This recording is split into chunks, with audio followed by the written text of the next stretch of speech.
So the Tindeq I really like because it's very easy to set up.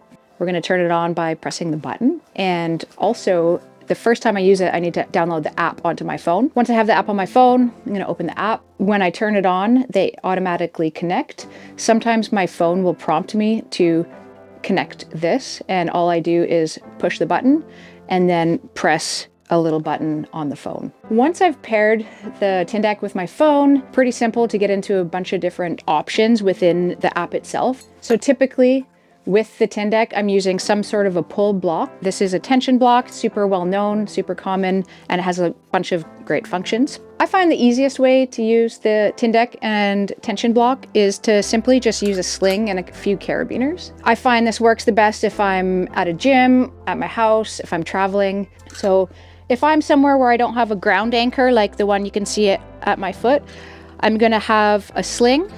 I'm gonna step my foot in the sling, and typically I try and pull with kind of a cross body. So if I'm pulling with my left hand, I'm gonna have the sling around my right foot.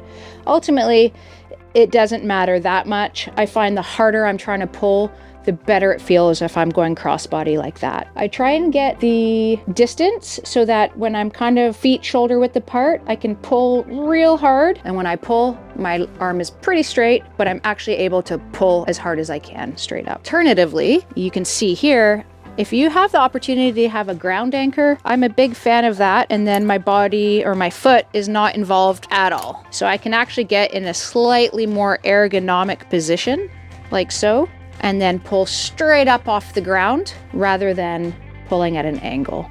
The Tindeq and the tension block can be used either pulling up off the ground or pulling down. The differences are obviously one you're pulling down and the other one you're pulling up. It's going to depend on kind of the training adaptation you want to have and also your body and what really feels good for you. For myself, I have had some shoulder injuries. I like to not overuse my shoulders. I want to keep them fresh, keep them strong and healthy for climbing itself. So I choose to pull up for that reason. I find it less stressful on the shoulders. However, some folks might want to pull down because it's added training. It's like kind of like an isometric pull up. In order to pull down, same as pulling up, we want to figure out the height, the length of sling, where we want the tension block to actually hang. It kind of depends on you again, and whether you want to pull with a bit more of a straight arm or pull with a bent arm. So for myself, I find that above my head is always good, and I can adjust whether my arm is bent or straight more by just bending my legs. So you can see here when I pull, I'm going to kind of get into an athletic stance, bend my legs enough that my arm is engaged. It's not fully straight, but I'm able to really pull hard through my fingers like that. So some folks will be able to hang their whole body weight off one hand. I personally cannot do that. A lot of folks, when they're just starting to train, starting to climb, can't do that either. Certainly you can work up to that with this system.